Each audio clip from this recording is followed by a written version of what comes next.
Rabotai Erev Tov, Shalom Aleichem, Beruchim Abaim sur Yeshiva Zoom, Sage Online. Et c'est toujours un plaisir de partager avec vous un sujet de la paracha, les messages de la paracha de la semaine. Et cette semaine, c'est une semaine particulière, parce que nous terminons le livre de Bereshit, le premier livre de la Torah, par la paracha de Vayechi. Je voudrais dédier le shiur pour la refoua shelema de tous les malades d'Israël, de tous les soldats d'Israël, de tout le Ham Israël, et notamment Sarah Mania bat Mazal Tov, Mayan bat Ev, Elinoa Simcha bat Rachel Chaya Sarah, Meir ben Simcha, et qu'on n'entende que des bonnes nouvelles, qu'Akadosh Baruch Hu leur donne la santé, qu'il donne la santé à tout le Ham Israël, la Géoula, le Shalom, toutes les brachot. Et la paracha de Vayechi, c'est justement la paracha des brachot. Yaakov Avinu va rappeler déjà à Yosef que Akadosh Baruch Hu l'a béni, Vaivarech Oti. Yaakov Avinu va bénir ses petits-enfants Ephraim et Ménaché. Yaakov Avinu va bénir Yosef, comme il est dit dans le Passouk. Et Yaakov Avinu va bénir ses 12 fils. En vérité, la première chose qui est très intéressante dans cette paracha, que je trouve extraordinaire, qu'un homme de taille, certes comme Yaakov Avinu, Alav Shalom, le jour de sa mort, il se soucie de bénir tout le monde. J'ouvre une parenthèse, mais je ne veux pas en parler, parce que je n'ai rien à dire, je n'ai pas de réponse, ça fait des années que je me pose cette question. C'est pourquoi Yaakov, il n'a pas béni sa fille Dina. Ani lo yodea. Je ferme la parenthèse. Yaakov Avinu, le jour de sa mort, c'est le jour où il distribue des brachot. C'est incroyable. Admea ve'esrim, qu'on n'entende que des bonnes nouvelles, une longue vie pour tout le monde. Je ne sais pas ce que les gens font ou doivent faire, excusez-moi, avant de mourir. C'est écrit dans les poskim qu'il faut dire Shema Yisrael Hashem Elokeinu Hashem Echad, etc. Pardon, excusez-moi. Vous êtes en direct, je prépare mon thé. Mais en tout cas, Yaakov Avinu, je trouve extraordinaire parce que la bracha, c'est quand même quelque chose de positif, c'est quelque chose d'agréable, on va dire. Alors que la mort, c'est pas quelque chose de très agréable, même si elle a un sens dans la Torah, bien évidemment. Comment Yaakov Avinu, il a choisi le jour de sa mort. On va le voir aussi chez Moshe Rabbeinu à la fin de Vezat HaBeracha, Asher Berach Moshe Ben Israël Beyom Moto. Je trouve que c'est extraordinaire que dans ces moments difficiles, douloureux, pénibles, que représente la mort de Yaakov, Yaakov, il a un seul souci, c'est bénir tout le monde. Je trouve ça extraordinaire. Voilà, c'est déjà un premier point. Le deuxième point, il y a un passouk que je voudrais étudier avec vous. Excusez-moi. Le deuxième point qui est fabuleux dans toute cette histoire des brachot, vraiment désolé ce soir, de toutes les brachot que Yaakov il va faire à ses enfants, il y a quelque chose d'exceptionnel. Si on regarde bien comment les brachot de Yaakov sont introduites, il est dit au Perek Memtet, Pasuk Aleph, Vayikra Yaakov el Banav, Vayomer Easefu ve'agida lachem, et asher ikra etchem be'acharit hayamim. Ikavtsu ve'shim'u b'nei Yaakov ve'shim'u al Yisrael avichem. Yaakov Avinu, dans ces deux premiers versets du chapitre 49, il a le projet de dévoiler à ses enfants la fin des temps, comme c'est ramené dans Rashi au nom de la Gemara et du Midrash, Bikesh Yaakov lekalot et aketz. Venistalka mimenu shchina. Yaakov avait pour projet de dévoiler à ses enfants la fin des temps, la fin de l'histoire, ce que j'aime appeler l'après. Mais voilà que la Shechina, la présence d'Hachem, s'est retirée. Nistalka mimenu shchina. Donc, l'introduction, c'est il réunit ses enfants pour leur dévoiler la fin des temps. C'est qu'en vérité, il n'avait même pas le projet de les bénir. Mais comme la Shrina s'est retirée de lui, Itril Omer Dvarim Acherim. Il va commencer à dire d'autres et à tenir d'autres propos. Dvarim Acherim. De Rashi, ça a l'air que le dévoilement de la fin des temps et les brachot que Yaakov Avinu fait à ses enfants sont deux sujets qui n'ont pas de lien et de rapport. Mais en vérité, lorsqu'on lit les brachot de Yaakov, nous allons voir, expliquer d'ailleurs commenté elle-même par Rashi, que dans quelques brachot, Yaakov Avinu, il va parler du Mashiach. Il va parler de la fin des temps. Alors, j'ai pas tous les Rashi en tête, mais notamment lorsqu'il arrive à Dan, si je me trompe pas, je cherche le Rashi de Dan, où il va dire Dan Yadin Amo, ou ça c'est Moshe, peut-être que je me trompe une seconde, on va pas dire des bêtises. Oui, le pasouk de Dan. Chachli Lenaïm, Zevulun, Vayar Menucha Kitov. Voilà, Dan Yadin Amo Keachad Shivte Israël. Et c'est la névoie sur Shimshon. Lishuatecha Kiviti Hashem. En tout cas, on peut lire. Aussi, il va ramener le pasouk. Oh là là, j'ai pas tous les psukim dans la tête. Dommage, mais à un moment donné, il va parler clairement du Mashiach. Ah oui, ce pasouk. Bon, vous verrez la paracha, si vous voulez, avec les psukim. Il y a le Rachaim au pasouk, au Perek même tête. Pasouk. Excusez-moi. Pasouk Yudalef. Ah oui. Ah, c'est dans Yehuda, pardon. Mais même dans Dan, lo Yasur, Shemen Uchokek, Bimedraglav, Ad Kiavo Shilo. Même tête Yud. Shilo, il dira Shi Semele Chamashiach. Donc en vérité, Yaakov Avinu, il va parler de la fin des temps. Il ne voulait pas en parler de façon par la bracha. Dévoiler ce qu'est est une forme de bracha aussi.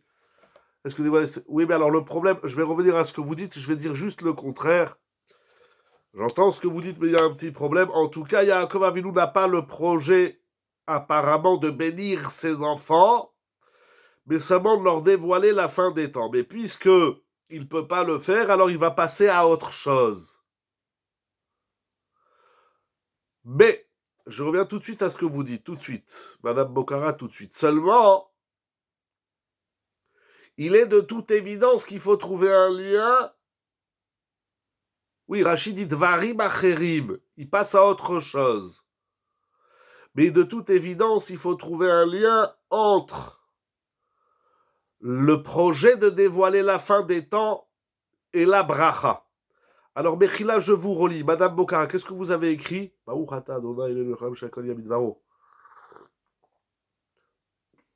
Si vous voulez bien, Mechila, le réécrire.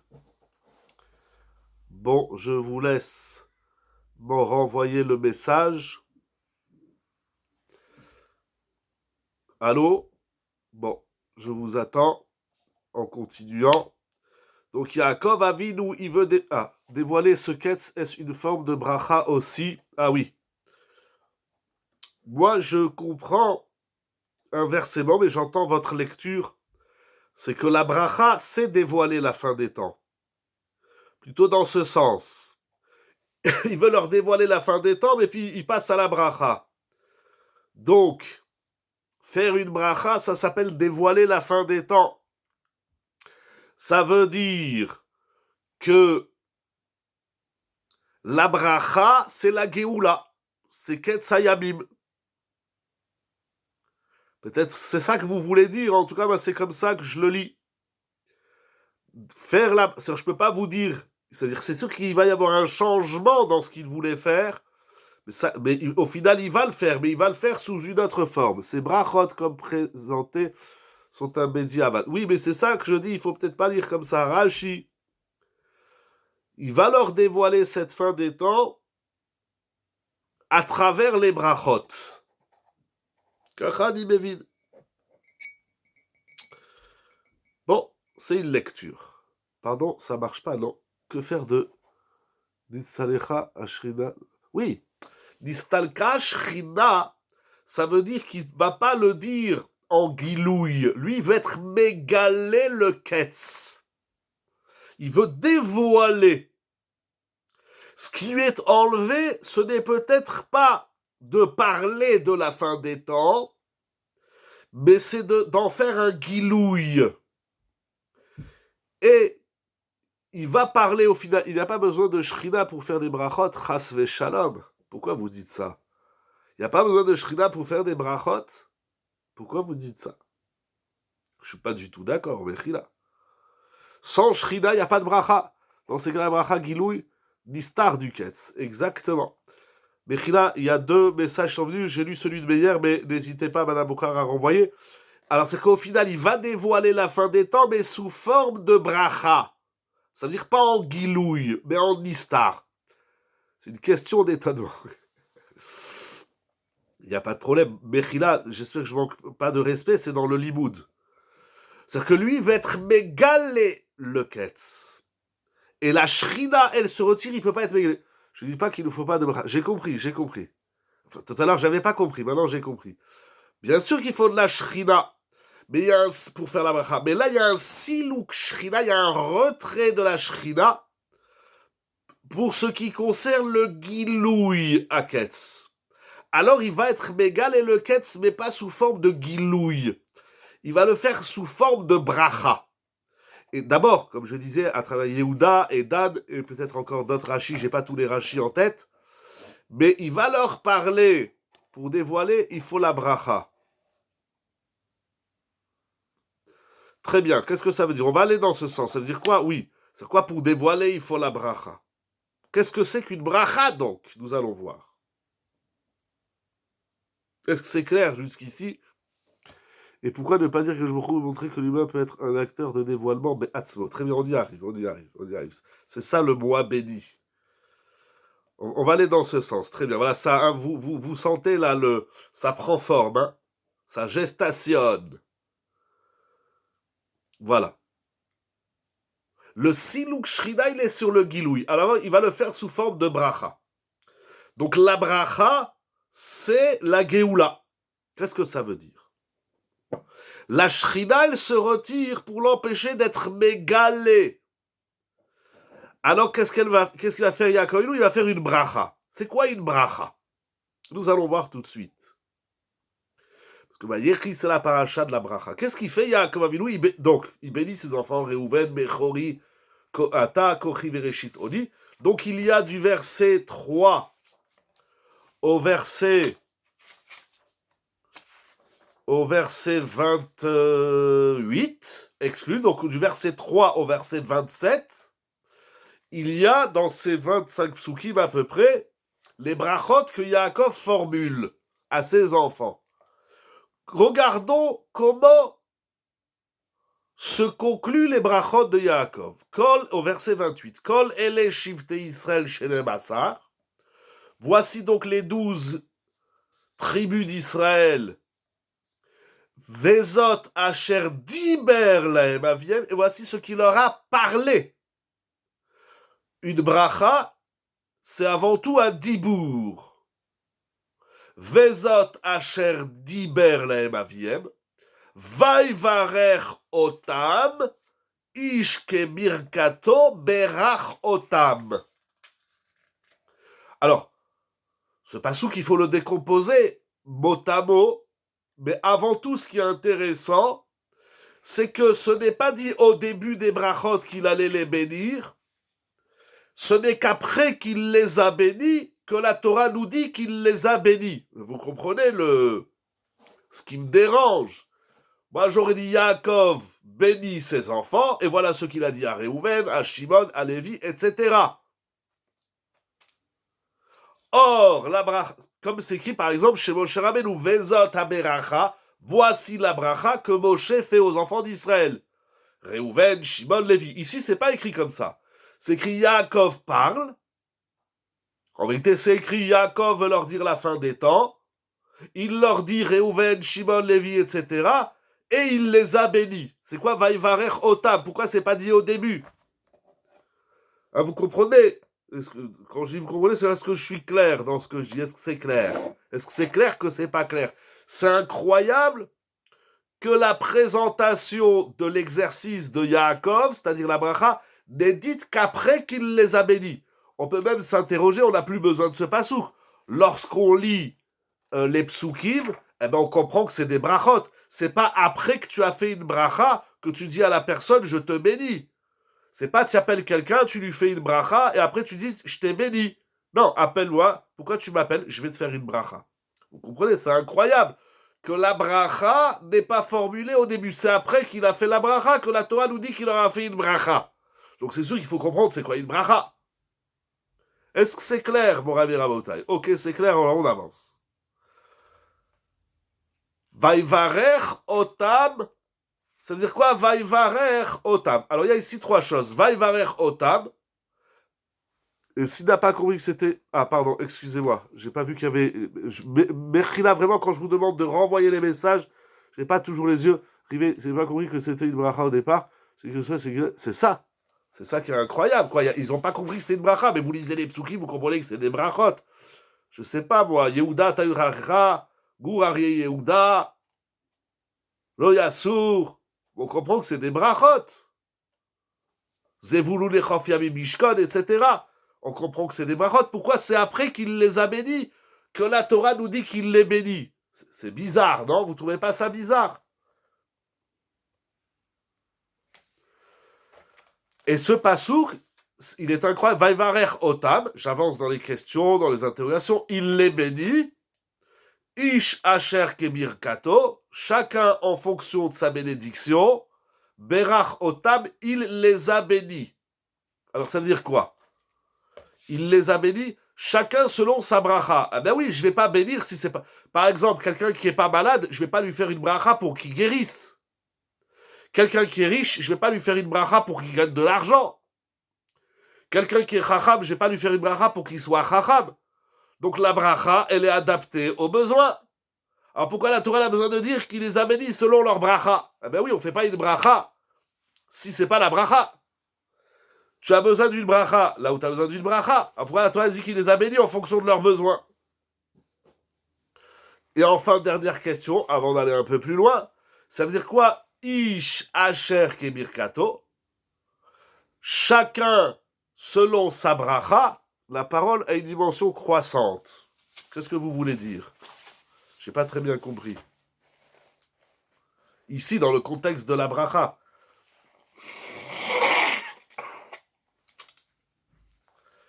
Il faut développer.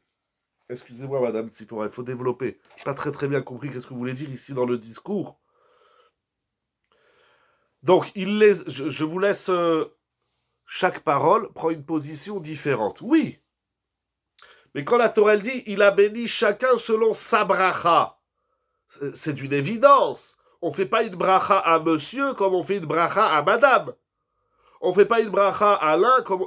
Tout le monde n'a pas les mêmes besoins. Tout le monde n'a pas les mêmes soucis dans la vie. Et enfin, dernière question... C'est-à-dire quoi? Il a béni chacun. Non, il a béni chacun. Berach otam. Chacun, il l'a béni selon sa bracha. Il les a bénis. C'est quoi? Qu'est-ce que ça veut dire Berach otam?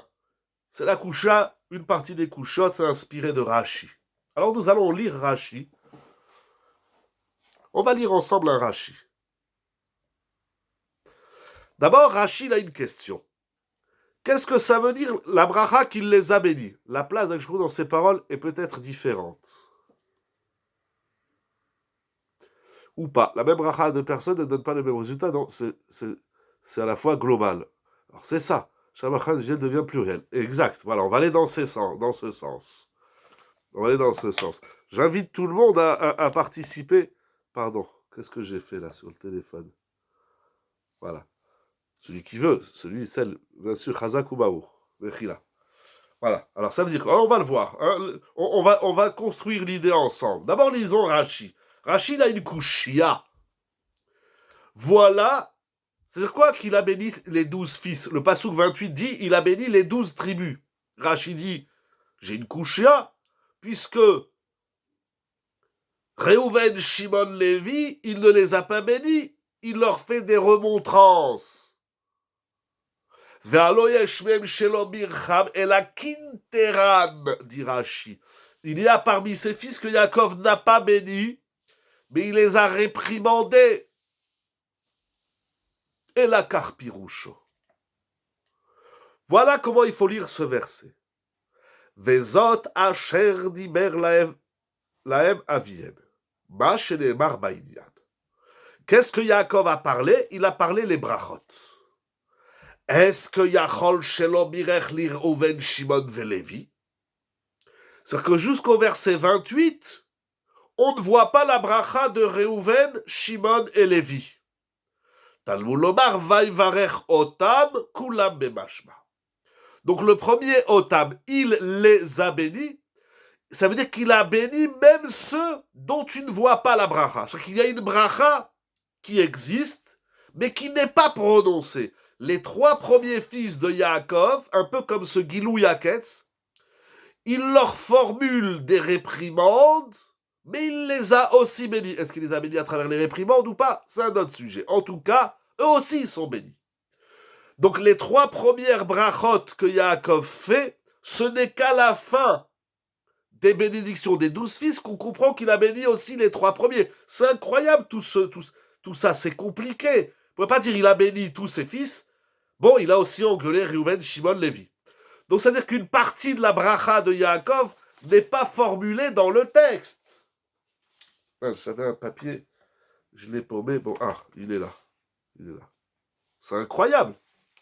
C'est que la bracha de Réhouven, Shimon, Lévi n'est pas dite.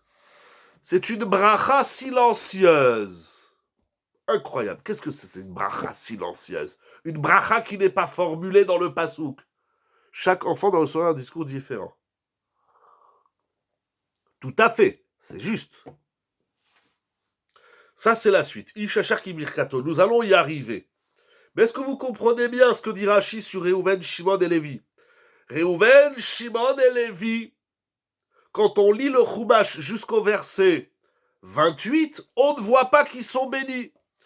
Il faut attendre la fin des brachot des 9 autres frères pour revenir à la rétroactive et dire « Ah oui, mais les 3 premiers aussi, il les a bénis. » C'est incroyable.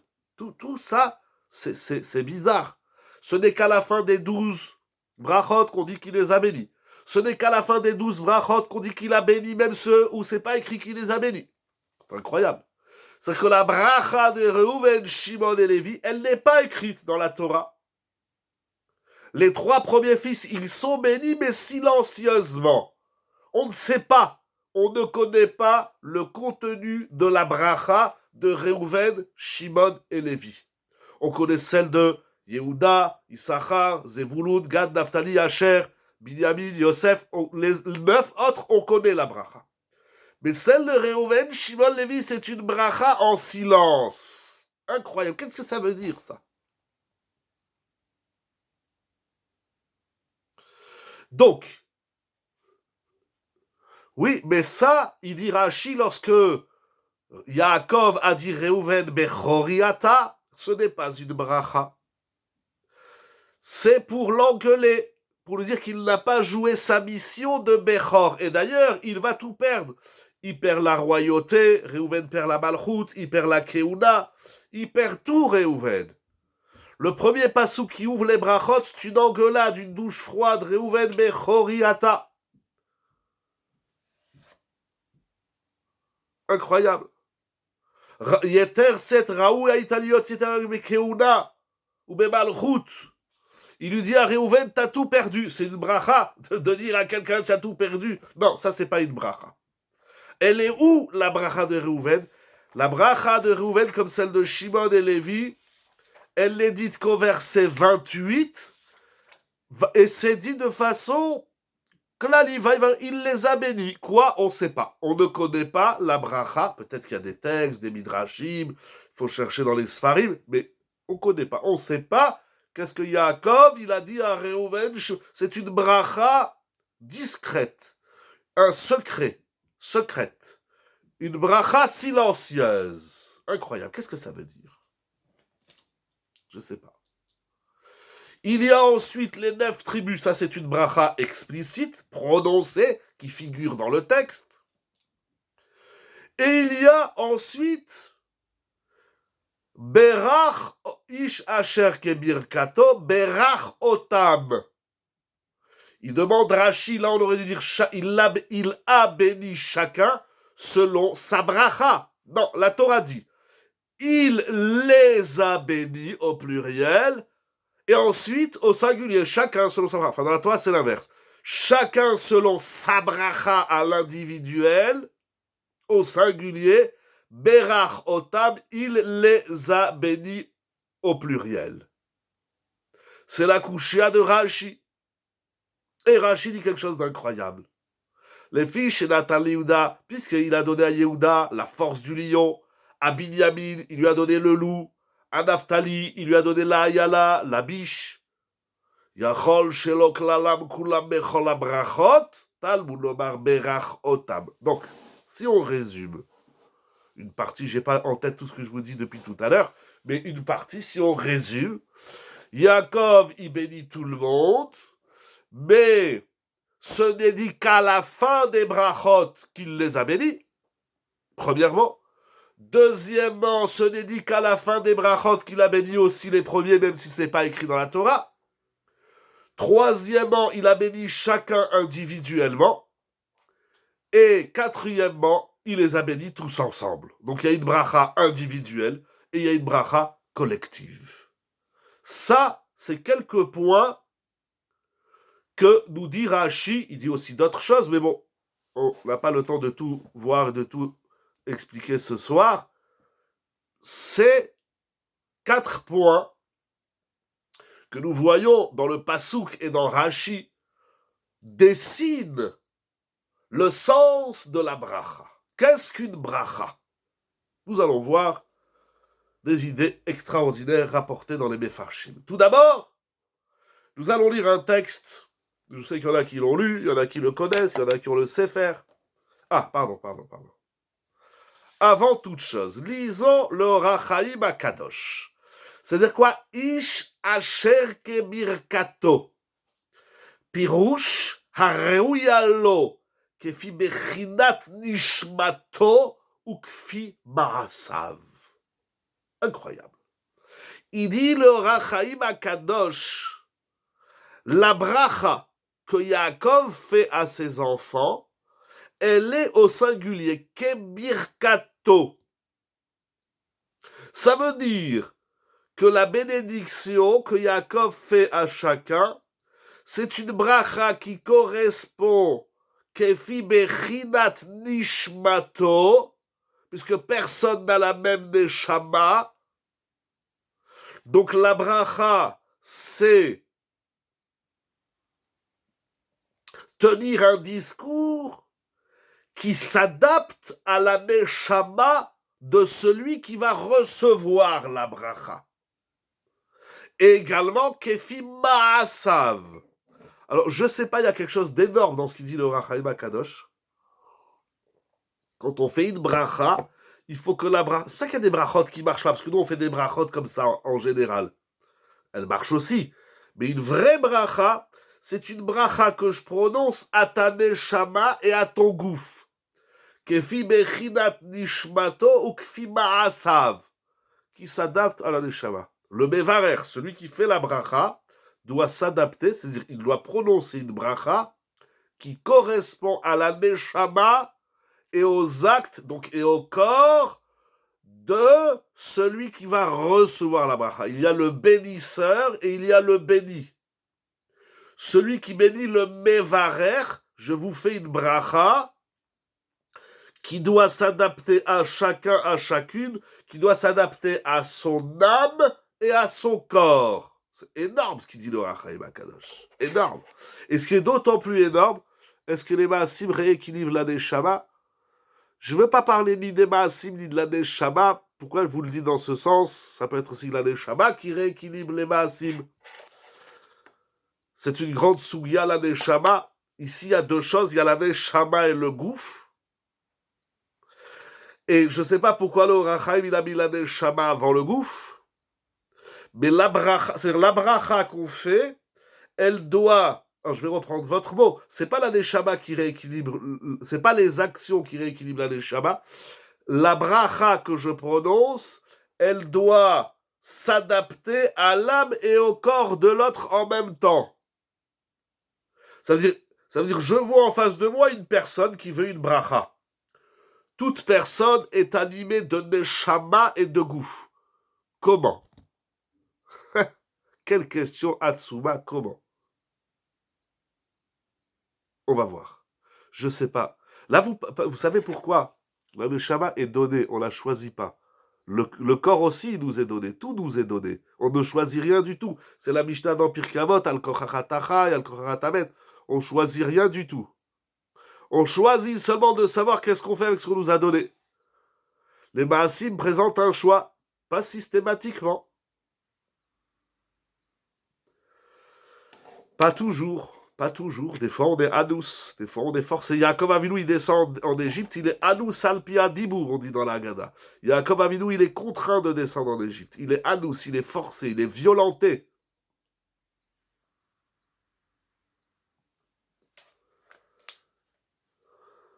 Je réfléchis avec vous. Voilà. La bracha que je donne à l'autre, elle doit englober son âme et son corps. C'est ça, Ish Kebir Kato. Je sais pas, vous faites une bracha à votre fils, à votre enfant, à votre fille, ou une bracha.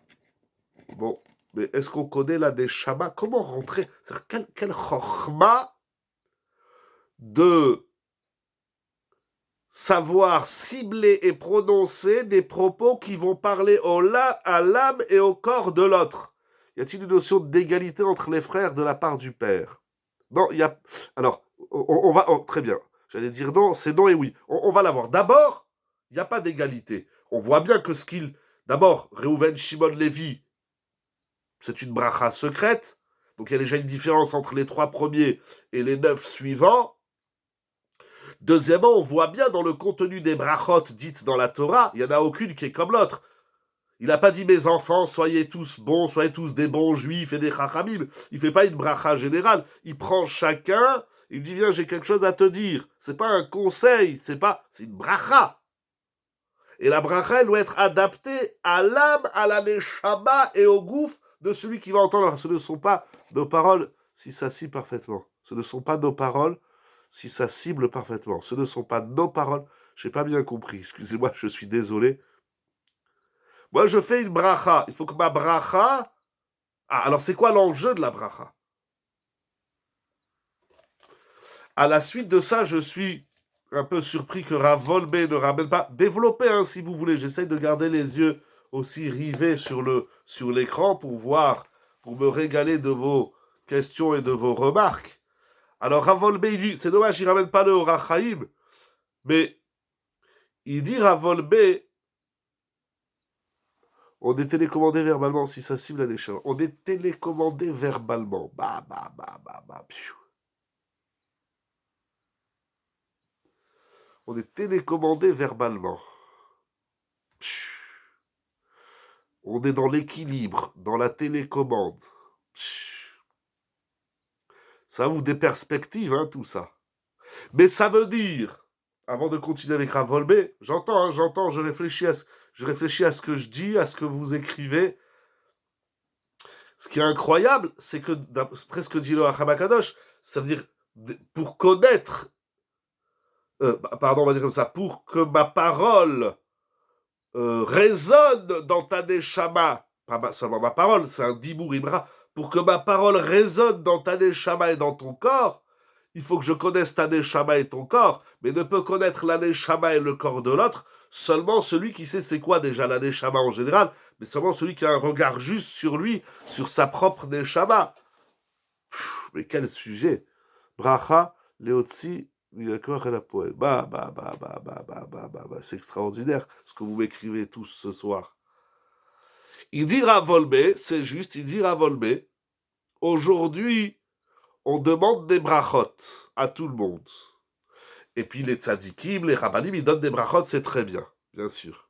Mais en vérité, à Emet, afin, il dit Ravolbe, de donner une bracha, il faut que la bracha elle soit adéquate à la neshama et au gouf de celui qui va recevoir la bracha.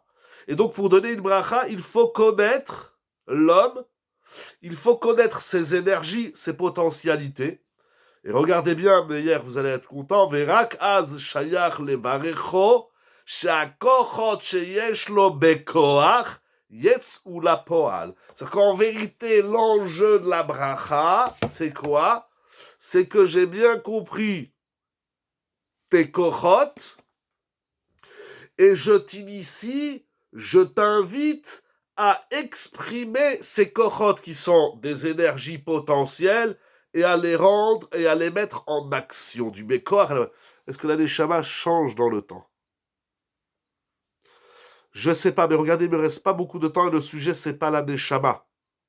C'est des grandes questions. Hein. Il y a des sfarim, il y a des sourions, la neshama, c'est extraordinaire. Non, il n'y a pas de problème. C'est bien que vous posez des questions. Si ça se présente dans le discours, je reviens à ce que vous dites. Mais le sujet, c'est pas la neshama, c'est la bracha. Pour comprendre la bracha, il faut comprendre la neshama. Vous avez raison, il faut comprendre aussi le gouffre. C'est ça qui est intéressant. Donc, ça veut dire que la bracha, c'est secouer l'autre ou c'est le mettre face à ses propres réalités et de l'initier à mettre en action ses potentialités, ses énergies enfouies. Mais alors, ce qui est incroyable, d'après ce discours du Orach Chaim Akadosh et de Rav Wolbe, notre grand maître Alav Shalom, cela veut dire qu'en vérité, la bracha, elle est déjà en toi. Mais toi, tu la vois pas. Alors tu vas voir Yaakov Avinu, qui est maître en plus de ça, Midato Shel Yaakov Selemet. Il va te dire, toi, c'est ça que tu dois faire, parce que c'est ça que tu es. Alors, comment on sait que le Mahot touche l'âme et le gouffre? C'est ça la question. Mais je crois que vous allez me donner une réponse.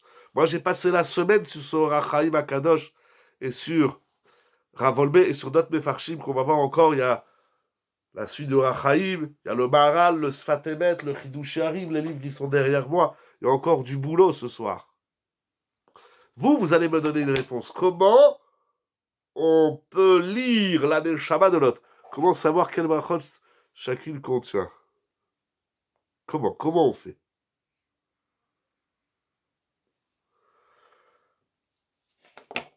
Comment on fait? Il faut être baki dans les kochot à l'effet, dans les neshamot. Vous faites une bracha à quelqu'un, mais vous savez, des fois, la bracha, elle marche pas tout simplement parce que le quelqu'un, il n'est pas adapté à cette bracha. Il n'a pas les capteurs de cette bracha. Et d'une certaine manière, une bracha inadaptée, et bracha levatala, je ne dirais pas bracha levatala, mais elle est inutile. La bracha, c'est pas de transformer la personne, c'est de mettre en valeur ce qui est enfoui en lui. C'est vraiment une là, on ne sait même pas la construction de notre neshama. C'est ça que je dis. Pour comprendre la neshama et donc pour adapter ma bracha à la neshama et au gouffre de l'autre, il faut que je fasse d'abord un travail sur moi. C'est énorme, hein? C'est énorme ce qui est écrit ici. Là, vous changez le mot Ratson, Neshama. Mais ça veut dire que la bracha, elle est déjà en moi. Donc toute la bracha, c'est comme la Géoula, c'est-à-dire il y a quelque chose d'enfoui qu'il faut mettre en lumière. C'est-à-dire, il faut... La bracha, c'est pour sortir de ce qui nous emprisonne et de ce qui est emprisonné en nous. Alors voilà, c'est peut-être comme ça qu'on va faire. Bon, c'est un peu de la triche, mais quand quelqu'un il vient nous demander une bracha, dorénavant, on va lui dire que Dieu te bénisse. Ou on va lui dire Yehiratson, que tes énergies physiques et nishmatiques, pardon, je l'ai dit à l'envers, que tes énergies nishmatiques et gouffiques se réalisent, se manifestent.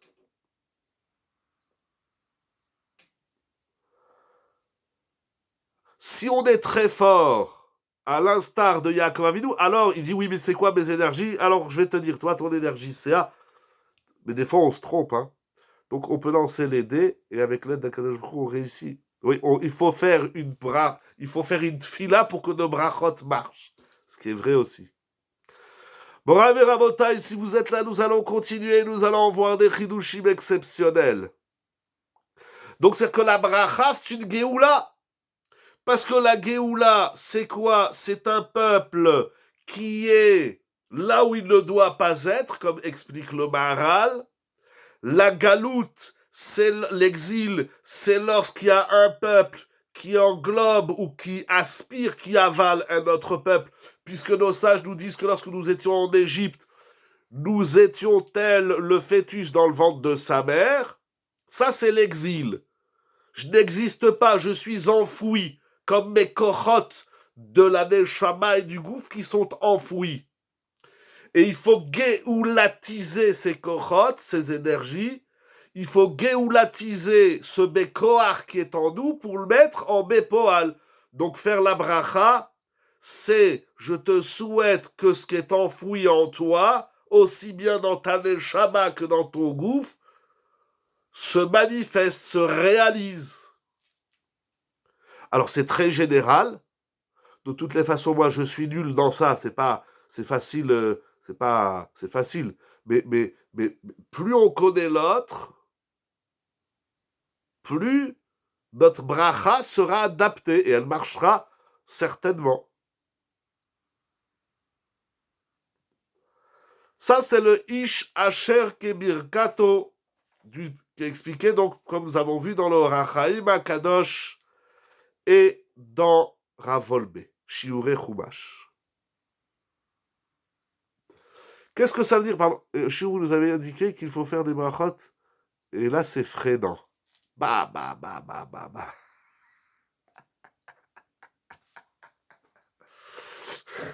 Les chaim. Alors, comment on va faire?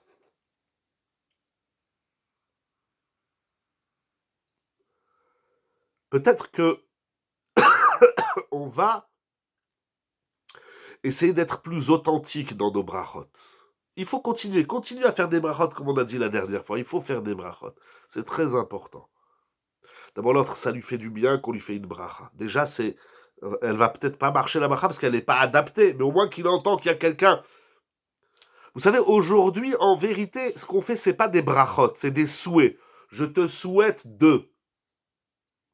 Ça, c'est pas une bracha, ça. C'est un souhait. C'est pas négatif. Non, mais ça freine parce qu'on est qu'au début du chiour, hein. Ça fait que 45 minutes, on est qu'au début, hein. Ah. Alors, on va avancer, et peut-être que la deuxième partie du chiour, elle va répondre à certaines questions, et peut-être on a tout le temps. Baruch Hashem. Merci, cher ami, merci. Ok. Peut-être que la deuxième partie, elle va nous aider. Elle va répondre à certaines questions. Mais d'abord, il faut... Je sais pas, par exemple, quelqu'un, il vient, je vais dire quelque chose de bête, j'aime aller à l'extrême. Quelqu'un qui est malade, chazvé shalom, et il vient vous voir, il dit, fais-moi une bracha, parce que là, ça va pas du tout, les médecins, ils trouvent pas. Vous lui faites une bracha, mishemera, chavotenu, yehi ratson, que tu puisses vendre ta voiture. Je dis, quel est le rapport? Je t'ai pas demandé de bracha pour vendre ma voiture. Ou vous lui dites, yehi ratson, que tu gagnes beaucoup d'argent. Je t'ai pas demandé une bracha sur l'argent. Alors ça, c'est fastoche. Ça, c'est facile. Ça, c'est facile. Peut-être, je sais pas. Je suis pas assez proche de Rabbi Chaim Kanevski à la Shalom. Je lis ses livres, certains de ses livres. Mais peut-être que c'est pour ça que lui disait bracha va hatzlacha. Ça veut dire que Dieu te bénisse, que tu es la bracha et que tu es la hatzlacha. C'est une grande chorma de savoir dire des mots. Mais regardez, je ne sais pas pourquoi vous dites que c'est freinant. Il y a quelqu'un qui veut m'aider à enlever le frein de Madame Tsipora. Enfin, que j'ai mis, bien sûr. Ok. Des fois, vous avez le mot juste. Quelqu'un, il vient vous parler, vous lui dites un mot, il dit Ah, c'est exactement ça que j'avais besoin d'entendre. Ah, vous savez pas comment, comme vous avez dit, c'est Siyata Dishmaya, c'est Akadosh Baruch Hu qui vous a aidé à lui dire le mot juste. Au contraire, n'est-ce pas catalysant? Expliquez, s'il vous plaît, bien sûr, qu'on étudie. Hein. Je continue mon machal, mais je lis vos messages. Ça veut dire, on ne sait pas comment, mais des fois, l'autre, on lui dit le mot qui l'énerve, et des fois, on lui dit le mot qui le libère. On ne sait pas. Alors, il faut le faire avec plus de chorma, plus de construction, plus de réflexion. Quelqu'un, il voit une bracha, il dit, bien sûr que je te fais une bracha, bien sûr, bien sûr. Mi, shemera, chavotenu. Hachem, il faut prier comme on est. C'est-à-dire que dire des bons mots peut réorienter la personne dans sa bonne... Exactement. C'est ça, exactement, voilà. Donc, c'est catalysant, exactement.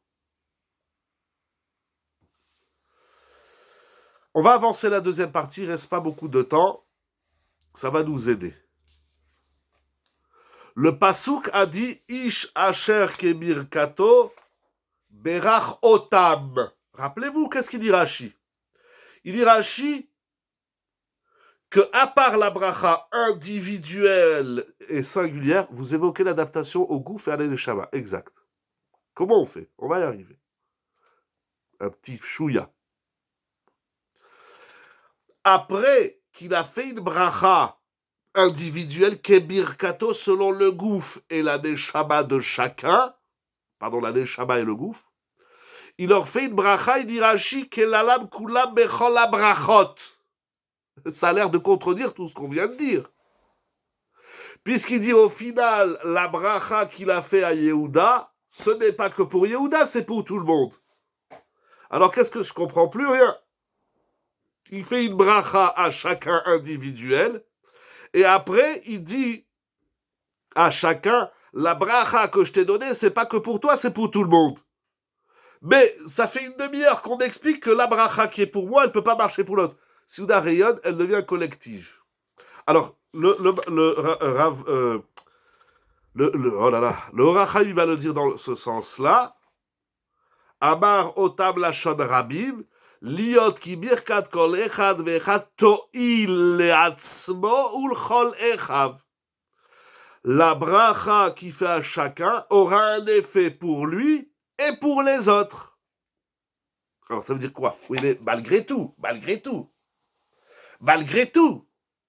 si à Yehuda je lui dis A, et à Zevouloun je lui dis B, c'est-à-dire que Zevouloun il correspond pas au A, et Yehuda il correspond pas au B, et ainsi de suite pour les 12, bien sûr.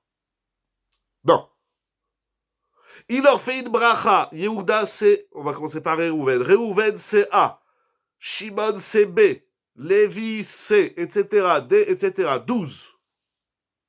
Après qu'il a donné à chacun la bracha qui correspond à son gouffre, à sa neshama et à son gouffre, il leur dit maintenant, si tu rayonnes, comme vous dites, dans ce que tu es, eh bien, tu vas être d'un bénéfice aussi pour les autres.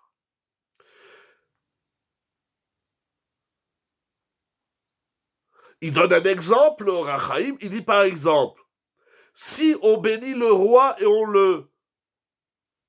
le bénit pour qu'il réussisse dans sa mission royale, alors automatiquement, c'est tout le pays qui va en bénéficier.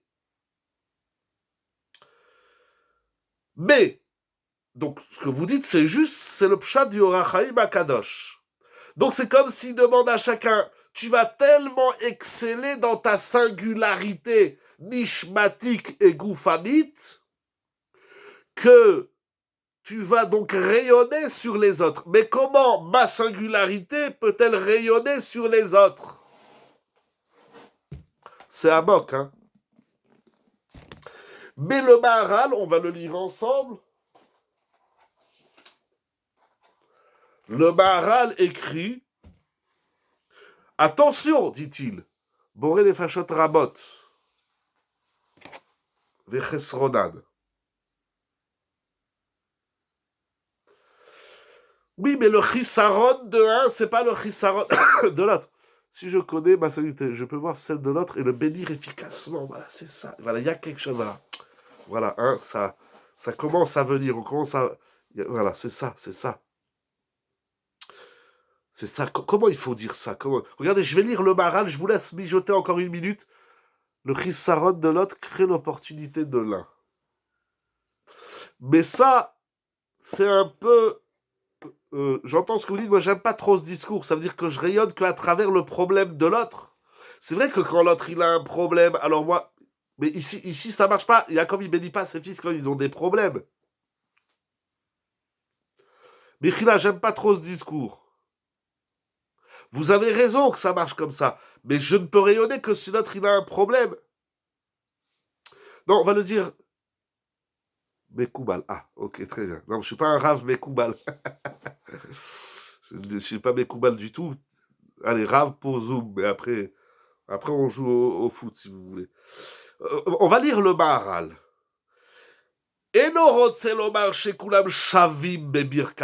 Attention, la bracha générale, c'est pas qu'ils sont tous égaux dans la bracha. Sinon, ça sert à rien de les bénir au singulier.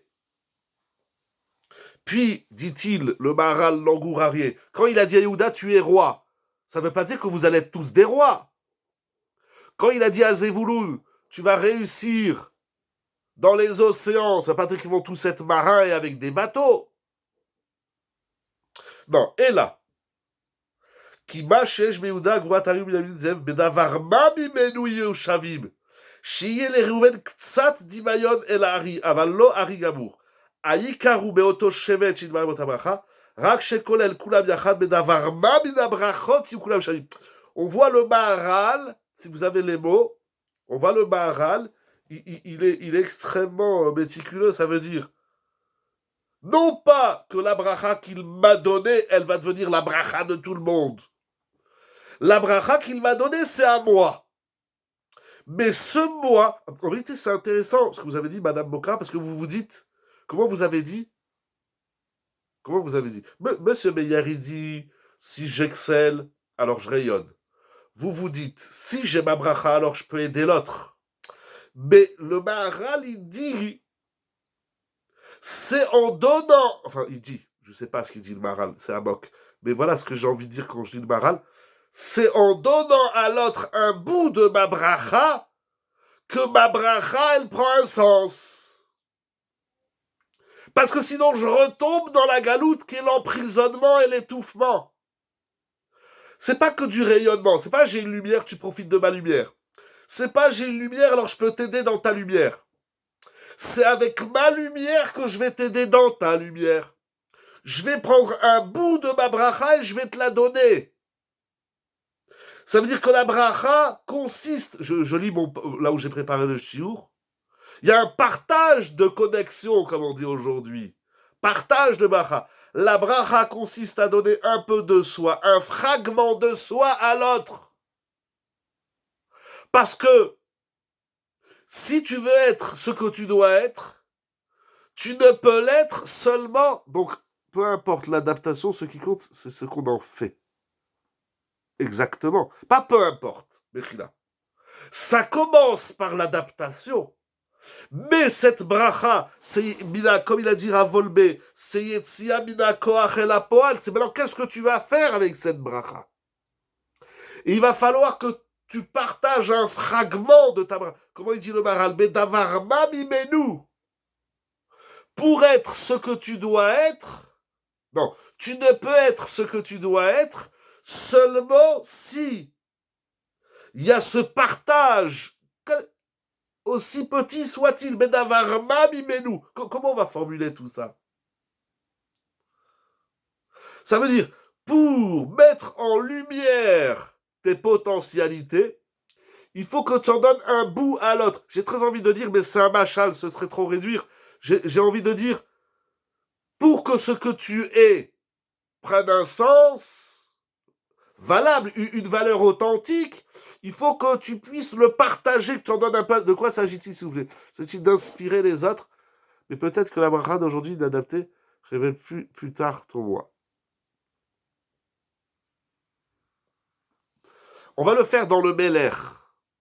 Si tu es roi, tu dois avoir en chacun la mida de la malchoute. Si toi tu crois que tu es le Meler et que l'autre en face il est un Eved, alors t'es pas un Meler. Le Meler, la malchoute, mais comme on le dit, on va le faire aussi dans la richesse parce qu'il parle à Asher Be'asher chez Bedalacho, l'Achmo. Faisons-le aussi faisons-le dans la Torah, Issachar il va dire Chamor Gaem. On va le faire dans tous les exemples. Je te donne la richesse, mais pour que ta richesse elle ait un sens, il faut que tu puisses la partager. Si tu ne partages pas ce que tu as, si tu ne partages pas, un tant soit peu, Bedavarma, si tu ne partages pas ce que tu es, alors ce que tu es n'est pas complètement dévoilé. Parce que lorsque tu partages un tant soit peu ce que tu es, c'est-à-dire que ce que tu es fort, existe, est plein, est complet, ça a de la valeur. Si tu ne veux pas donner, faire goûter à l'autre, la bracha ouvre des perspectives. Alors là, vous m'avez fait plaisir. Parce qu'il y a un quart d'heure, vous m'avez écrit que mon discours, il est freinant, mais là, vous voyez que ça ouvre des perspectives. C'est catalyseur, ça ouvre, c'est ça la bracha. Bracha, c'est brecha.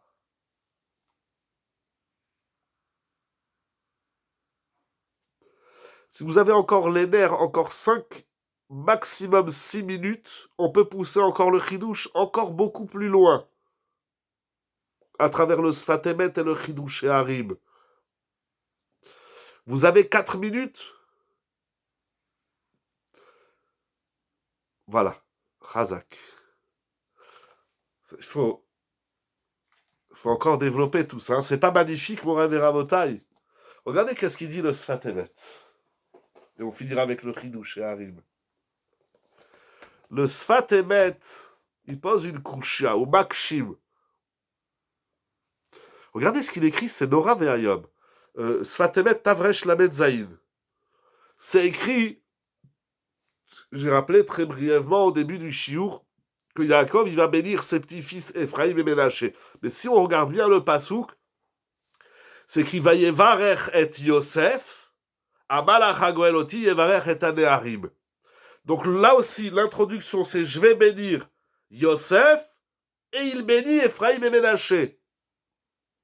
Alors, c'est une question qui saute aux yeux, que tous les Mefarshim soulèvent, Yeshma ou Makshim. C'est-à-dire, le pasouk dit je vais bénir Yaakov, bénit Yosef, et puis au final, on entend une bracha qui formule pour les enfants de Yosef. Donc au final, il n'a pas béni Yosef. La Torah aurait dû dire je bénis les petits-fils. Non, je bénis Yosef, 2 points, bracha sur les petits-fils. Il y a plusieurs réponses. Il y en a qui disent que la bracha du fils, c'est la bracha du père. Très bonne réponse. Mais regardez qu'est-ce qu'il dit le Sfatemet. Nora Ve'ayom, ce qu'il écrit. En vérité, lorsqu'il bénit Ephraim et Ménaché, ça s'appelle la bracha de Yosef. Pourquoi? Parce que c'est quoi la bracha? Avala pirouche hu shenatan bracha leitpashtut kocho shel Yosef. La bracha qu'il fait à Yosef, c'est l'épanchement, l'expansion, la hitpashtut de l'énergie de Yosef. C'est-à-dire, tiens une énergie, et je te fais une bracha que ce koach-là qui va être bepoal, je te fais une bracha que ton énergie se déverse sur les autres. C'est ça la bracha. Hitpashtut kocho shel Yosef. Et il continue, il dit quelque chose d'incroyable, que le mot ne'arim, qui veut dire les enfants, en vérité, ça vient du mot itorerut achayut sheba olam. C'est il est en train de dire à Yosef, je te bénis que tes kochot, elles aillent, elles s'épanchent, c'est-à-dire en vérité les kochot, elles sont élastiques. Elles sont, aidez-moi dans les mots, que tes brachot, que tes kochot, elles se déversent. Et qu'elles mettent en éveil, et qu'elles soient mises, bitorerut chayut sheba olam. C'est énorme. C'est énorme ce qui est écrit ici. La bracha, voilà, se diffuse exactement. Là, il n'y a plus de frein. Là, on est en chute. On n'est pas en chute, on est. Qui prennent vie, voilà. Que tes kochot, et quand ça prend vie, Ben ça va au-delà de toi. Comment pouvons-nous, humains, dire Avarecha et Hashem tamit teilato mefi? La bracha d'Hachem. C'est vrai. Oula, vous savez, vous me posez une question là. Il est où Kaviachol, Kaviachol. Il est où Hachem dans tout ça?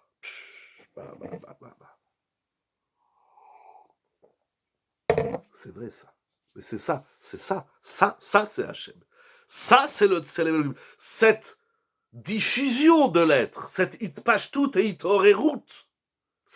Ça c'est le divin. C'est le divin qui se trouve en l'homme. Ça c'est le Hémet. Parce que le Sfat Emet, ben, j'ai pas mis de petit papier, le Sfat Emet, il va le réécrire sur Yosef, mais il le dit un petit peu différemment.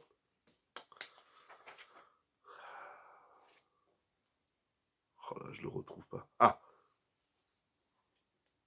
non, c'est pas celui-là. Il va reparler de Yosef et de ses fils. Je le retrouve pas, mince. On va finir avec le Chidouchari, mais il a une autre phrase qui m'a beaucoup plu. Ça veut dire, ce que j'ai du mal à comprendre, c'est qu'un jour n'a pas besoin de l'homme pour être Melokolaretsukevodo. Vous avez raison, bien sûr qu'Akjrou, il n'a pas besoin de l'homme, mais l'homme, il est là que pour Gilou Yashrina. L'homme, il est sur terre, Baruch Elokenu Shebranu Lirvodo. Nous œuvrons sur terre le Kavod Hashem. Mais le Kavod Hashem, Hashem, c'est la bracha, ça veut dire quoi? Hashem, comme Reuven, Shimon et Lévi, il est Nistar. Ça veut dire cette idée que vous avez dit tout à l'heure, monsieur Meyer, de Minakoach el Apoel, Kaviachol, si on peut ainsi dire. C'est comme ça aussi vis-à-vis d'Akadosh Baruch Hu. C'est quoi la bracha? On demande à Hachem qui se manifeste. On dit, mais il est là. Il est là, mais on le voit pas. On le sent pas. Il faut une conscience. Et comment il se manifeste? Hachem a demandé à Rabbi Shmuel de le bénir. Exactement. Ça veut dire quoi? C'est-à-dire qu'Akadosh Baruch Hu dit, j'ai des kochot. Mais vous, par la bracha que vous souhaitez, eh bien, Akadosh Baruch Hu aussi, cette idée. Mais donc, en fait, nos brachot sont de nous inscrire dans cette circularité divin-humain. Exactement. Voilà, dans la circularité. La bracha, c'est s'inscrire dans cette synergie du divin. La bracha, c'est demander à chacun, Baruch ata Hashem, on demande à Hashem, on demande à Hashem qui se diffuse, Kaviachol, qui s'épanche dans le monde. On lui dit Hachem, mais arrête, éclate-toi, ça veut dire ouvre-toi. Bon, qui on est nous pour dire quoi que ce soit Hachem? C'est la volonté d'Hachem, ça on n'a pas le temps d'en parler. Mais Hachem, il veut. C'est quoi les brachot? Baruch ata Hachem. Toi Hachem, tu es. Il y a une marloquette, comment il faut traduire? Est-ce que tu es béni ou tu es source de bénédiction? En tout cas, on touche ici à la source. Le Satémet, il en parle encore, source pas source. On demande à Hachem qu'il ouvre les vannes, et Yallah qui nous amène la Géoula, le Mashiach, la Torah, ou Bala, Retzdea et Hachem, etc. On dit à Hachem, mais vas-y, lâche-toi. Parce qu'il ne faut pas oublier, Shrinta Megaluta. La présence à la Shrina, elle est aussi en exil. Et on a dit l'exil, c'est l'emprisonnement du soi. C'est les kochot qui sont enfouis, qui ne sont pas encore dévoilés. Et ça, Kaviachol, ça existe chez Akadosh Baruch Hu, non pas dans son essence, mais dans son rapport au monde et à l'humain. On veut que Hachem, il se manifeste encore plus et qu'il nous montre tout ce qu'il a à nous offrir, tout ce qu'il a comme kavod. Encore, on veut voir le kavod Hachem. Il faut prier, le Chafetz Chaim disait, il faut prier pour la Géoula de la Shrina. Mais c'est de Ravel. Chaque bracha qu'on fait, c'est l'autre, là, dans son problème, il ne voit pas la Shrina, il ne voit pas Dieu. Pourquoi Yaakov dit à la fin que ce sont des brachot? Mais c'est ça. Ça veut dire, mais c'est ça. Ça veut dire, comment on va le formuler? Ça veut dire, si je te dis que je te fais une bracha, j'ai tué la bracha. Puisque le sens de la bracha, c'est qu'il y a quelque chose de caché, d'enfoui, comme la naissance. Il y a quelque chose d'enfermé qui doit éclore, je dois extraire. Si c'est dit que ouais, je vais te faire une bracha, je l'ai tué, ça c'est le gilouï. Même la bracha, puisque l'enjeu de la bracha, La finalité de la bracha, c'est que je ne finis pas mes dog fruits encore. Exactement. Exactement. Exactement. Ça, vous pouvez lire aussi à la fin du Lechadodi de notre journal 912 de cette semaine. La bracha, c'est de dire que ça s'arrête jamais. Si je te dis, je te fais une bracha, que tu gagnes 1 million et que tu gagnes le million, c'est pas ça la bracha. La même chose dans la Torah, etc. Il le définit en même temps. Ça veut dire, puisque la bracha, c'est ce qui est enfoui, il faut que ça se dévoile, et ça s'arrête jamais. Ça se dévoile, ça se dévoile. C'est ça la bracha, le mécor, la source qui jaillit sans cesse. Vous comprenez la nuance? C'est très dac, c'est très dac. C'est très très dac. Bon, je ne retrouve pas l'autre passage du Sfatemet que je voulais lire avec vous. Peut-être j'ai lu le deuxième avant le premier. Pardon, je refais un dernier tour dans le texte. Il va dire plusieurs fois que c'est la Hit Orerut, c'est ça la Géoula. Voilà. J'ai trouvé Tavresh la bête. Va Yivarech et Yosef, Veikshu. Alors, qui a la bracha l'année arrive, on voit pas qu'il a béni Yosef, mais il a béni ses fils. Il dit le concept même de bracha, qui kol bracha ou bebechinat Yosef. C'est la bracha, c'est que tu augmentes. C'est Yosef. Yosef, c'est l'augmentation de. C'est l'infini. C'est cet infini qui va s'accrocher au divin qui est à l'infini. C'est ça la bracha. C'est Yosef. Qu'est-ce que vous voulez dire texto? Voilà, Yosef, c'est un rajout permanent. Et ce rajout permanent, il va, comme vous avez dit tout à l'heure, illuminer, se diffuser, éclairer, et ça se partage. Ça qui dit le Maharal. Si ce que j'ai, je n'arrive pas à le partager à l'autre, alors c'est que c'est encore enfermé. Ça doit éclore, ça doit rejaillir, ça doit... Boum! C'est un grand boum, la bracha. B comme bracha, B comme boum. Mais c'est un boum à l'infini. C'est pas un boum, c'est pas un feu d'artifice qui s'éteint. C'est un feu d'artifice qui ne fait qu'augmenter. C'est ça Yosef. La bracha, c'est Tosef et bracha. Donc, cette idée qu'il bénit chacun et que ce chacun doit éclore vers l'autre, parce que si je n'arrive pas à donner un peu de ma bracha, voilà le boomerang, Razak. Le boom mène et le boom woman. Voilà, parce que rang, ça ne renvoie pas quelque chose. Le ring, oui, peut-être le boom ring. Donc cette idée qu'il bénit chacun individuellement, il dit pour quand est-ce qu'on va voir que ta bracha, que ton toit, ta neshama et ton gouffre sont bénis, c'est lorsqu'ils produisent, et ça déborde vers les autres. C'est ça Yosef. Cette idée qu'on a vue aussi dans le Sfatem, ça c'était le Rachaim, donc Ravolbe le Rachaim, c'est la singularité de la bracha, Gouf et Neshama. Deuxième partie du Rachaim, c'est ce que vous avez appelé, Madame Tsipora, le rayonnement, ou le catalyseur de M. Meyer, qui est juste aussi.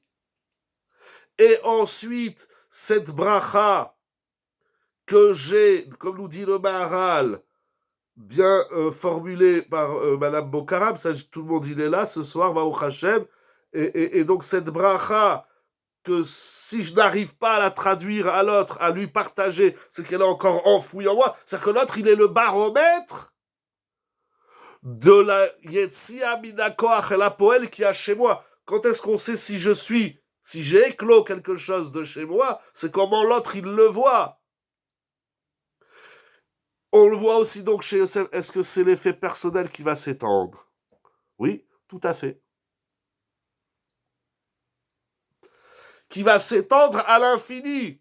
Comme dit le Sfatemet, Yaakov, il bénit Yosef qu'il s'augmente et qu'il soit mitpachet, et donc c'est une oreroute, un éveil, c'est un volcan en éruption permanent. Et enfin, pour finir, le Chidouche Harim dit quelque chose d'extraordinaire. Yaakov Avinu Aya Omer Abrachot Bemitzraim, c'est incroyable.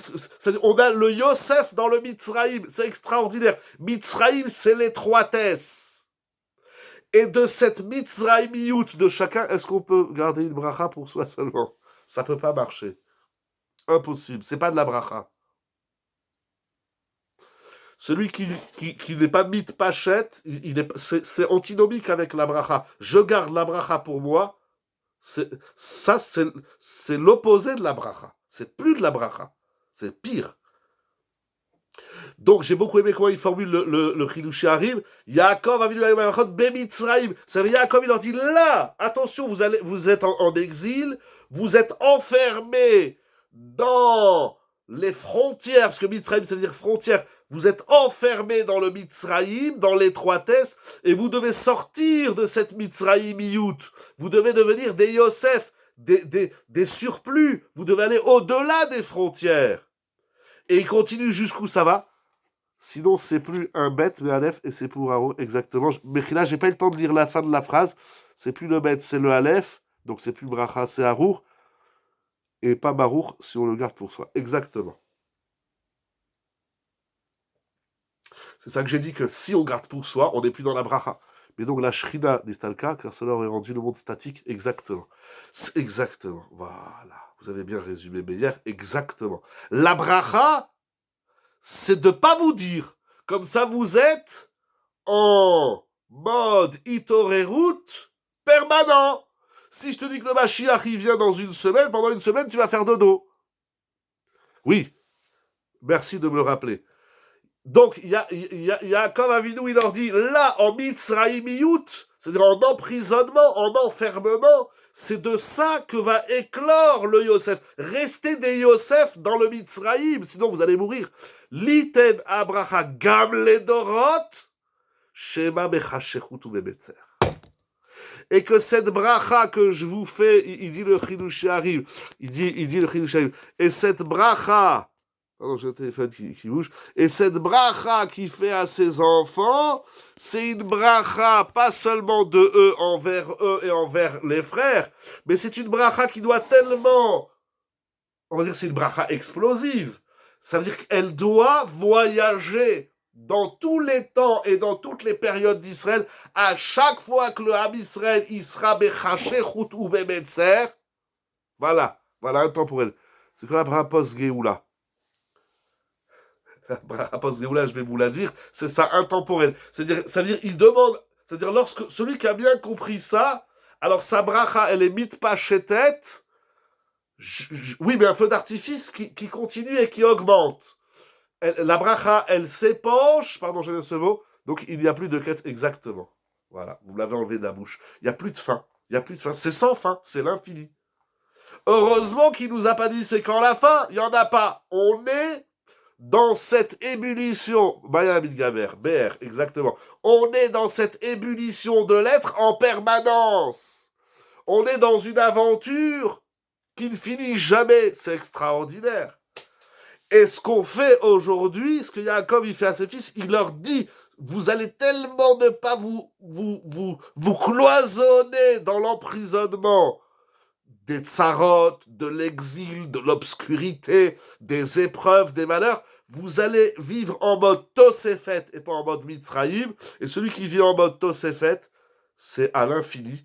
Et ça se répand sur tout Israël jusqu'à et au-delà de la fin des temps. Vous savez, c'est quoi la bracha post, comment vous avez dit, post-Géoula? C'est Shabbat Shalom. Ou Mémoire. Est-ce que c'est clair, mon ami Rabotage? Je veux bien rester encore 1 ou 2 minutes. Est-ce que c'est clair, hein, le Mahalach, le Passouk, comment c'est dit dans la Torah, mais on va pas tout refaire. Il y aura les audios, enfin, sur YouTube, sur ma chaîne, sur www.sage10.com. C'est ça le mois béni. Le mois béni, ça veut dire, c'est être bracha. C'est une bracha qui s'étend, qui ne s'arrête jamais. Il y a quelqu'un, vous êtes là, vous êtes déjà parti, bon, Shabbat Shalom. Est-ce que c'est clair?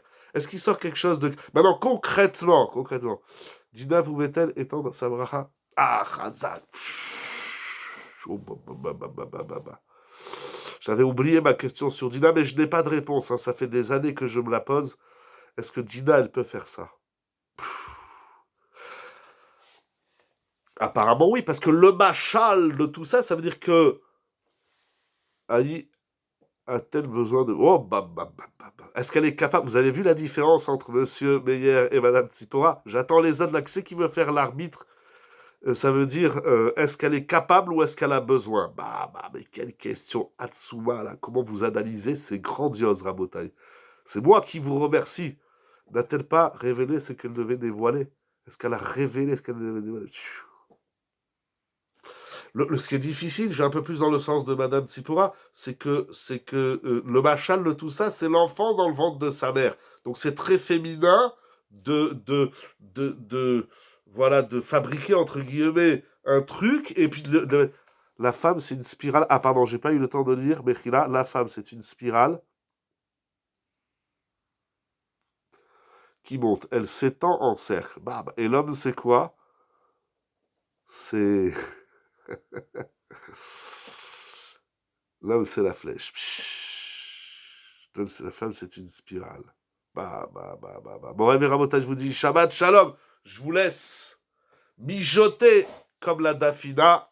Ben, Ezrat Hashem, passez un bon Shabbat, des cascades de brachot, adaptées à chacun et à chacune, pour que ce chacun et ce chacune puisse s'étendre jusqu'à la fin des temps, Mechila Sebaldi, jusqu'au-delà de la fin des temps. Shabbat Shalom Mevorach pour la gloire d'Akadosh Baruch et le tout dans le sourire et dans la simcha.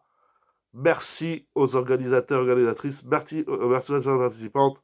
On a plein de choses, Baruch Hashem. Oui, vous m'apprenez beaucoup de choses. J'adore vos remarques, vos questions, vos interrogations, vos chidushim, vos points de vue. Voilà, eh ben, c'est une mitzvah de diffuser ça, parce que c'est une mitzvah de diffuser la bracha. Je vous dis Shabbat Shalom ou Mevorach.